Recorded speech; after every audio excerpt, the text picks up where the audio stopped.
It all started with a chilling video that began making the rounds on TikTok, Instagram Reels, and Facebook. The kind of clip that freezes your thumb mid-scroll. In it, a young woman named Jessica Radcliffe, just 23 years old, stands at the edge of a gleaming blue pool under the hot glare of stadium lights. Her wetsuit clings to her frame, droplets of water catching the light like glitter. Behind her, an enormous black and white shape glides silently under the surface. An orca, the ocean's most powerful predator, its dorsal fin cutting through the water like a blade. Jessica waves to the crowd, her smile bright and confident. This is her world, her stage. The audience is packed. Families with kids clutching plush whales, couples holding hands, tourists snapping photos. You can hear the hum of chatter, the anticipation building. A voice over the loudspeaker calls out her name, and the crowd cheers. Jessica signals, and the orca bursts from the water in a towering leap, sending a curtain of spray over the first few rows. People laugh, clap, and scream with delight. For a moment, it's pure magic, the kind of heartwarming scene marine parks use in commercials. But then, the tone shifts. In a heartbeat, the playful display turns into something else. The orca lunges toward Jessica, knocking her off balance. Before she can recover, it seizes her, dragging her beneath the churning surface. Gasps replace laughter. You can hear someone scream. The water thrashes violently, white foam boiling up as the struggle continues. Then, suddenly, stillness. The clip cuts there, replaced by a caption that hits like a punch to the chest. Marine trainer Jessica Radcliffe, 23, killed instantly by killer whale during live performance. It's simple, devastating, and believable enough to send a shockwave through anyone watching. Within hours, the video spreads like wildfire. News pages, animal rights groups, and random users share it with captions like, "R.I.P. Jessica," and "This is why orcas should be free." Comment sections fill with debates, condolences, and outrage. Strangers post crying emojis. Others share their own marine park memories.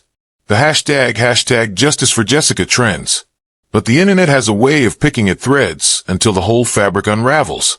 And soon, people began asking questions. Who was Jessica Radcliffe? Why wasn't there a single news article about such a shocking death? And why had no one heard of Pacific Blue Marine Park before? Some curious users start digging. They search Jessica's name. No Instagram account. No Facebook page. No old sports photos from high school. No LinkedIn. For a 23-year-old in 2025, it's strange to be invisible online. Even people who try to live off-grid often leave digital traces. An old tagged photo, a graduation mention, something. Jessica had nothing. The park name is just as suspicious. No website. No reviews on TripAdvisor. No satellite images matching the place seen in the video. In fact, no record of Pacific Blue Marine Park existing anywhere on Earth. That's when the tech-savvy crowd steps in. Digital forensics experts slow the video down, frame by frame. They notice subtle but telling flaws. The water splashes don't seem to interact naturally with Jessica's figure. Her hair doesn't behave quite like it should when wet. The orca's skin texture looks eerily smooth, almost too perfect. Even the crowd noise sounds oddly artificial, like it's been looped or generated. Then comes the biggest clue, the voices in the background. When analyzed, they carry the flat, mechanical rhythm of AI-generated speech. The verdict is in. The video is a fabrication, a deepfake, entirely crafted using artificial intelligence. Jessica Radcliffe never existed. Pacific Blue Marine Park never existed. The orca attack never happened. It's all a carefully constructed illusion, designed to look real enough to fool millions. And it worked. Once the truth breaks, the outrage shifts. People aren't just upset about the supposed attack anymore. They're angry at how easily they were deceived. The clip becomes a case study in the dangers of hyper-realistic AI-generated media. If a fake trainer in a fake park with a fake whale could make the world mourn, what else could this technology do in the wrong hands? But here's where things take a darker twist. While Jessica's death was fictional, the horror it depicted wasn't purely imaginary. Orcas have killed humans before. In captivity, the record is unsettlingly long. In the wild, there are virtually no confirmed cases of orcas attacking humans. They're apex predators, Yes, but they don't hunt us. In captivity, however, it's a different story. Confined to tanks far smaller than their natural range, deprived of their complex social structures, and forced to perform for entertainment, orcas have shown they can, and will, turn on their trainers. Take the case of Kelty Byrne in 1991.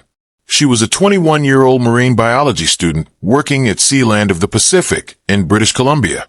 One day, she slipped into the orca pool. Instead of helping her to safety, 3 orcas, including a massive male named Tilikum, began pulling her under. Every time she tried to reach the surface, they blocked her. She drowned while horrified staff and visitors looked on, powerless to help. Tilikum's name would appear again years later in 2 more deaths. In 1999, a man named Daniel Dukes was found dead, draped across Tilikum's back, after reportedly sneaking into SeaWorld Orlando at night. The details were murky, but the connection was undeniable. Then came 2010, the most infamous orca incident of all. Senior trainer Dawn Brancho was working with Tilikum during a live show when the orca grabbed her, dragging her into the water. The attack was prolonged and brutal, witnessed by dozens of visitors. Dawn's injuries were catastrophic, and by the time rescuers reached her, it was too late. These were not isolated events. In 2009, Spanish trainer Alexis Martinez was killed by an orca named Quito during a rehearsal. Witnesses described a sudden, violent strike, no warning, no chance to escape. Scientists and animal welfare advocates argue that captivity fundamentally changes orca behavior. In the wild, these creatures swim up to 100 miles a day.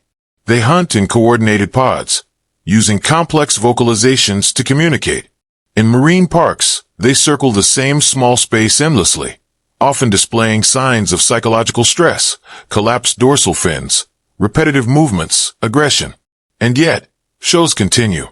Audiences still flock to see them, drawn by the spectacle of humans and killer whales performing side by side.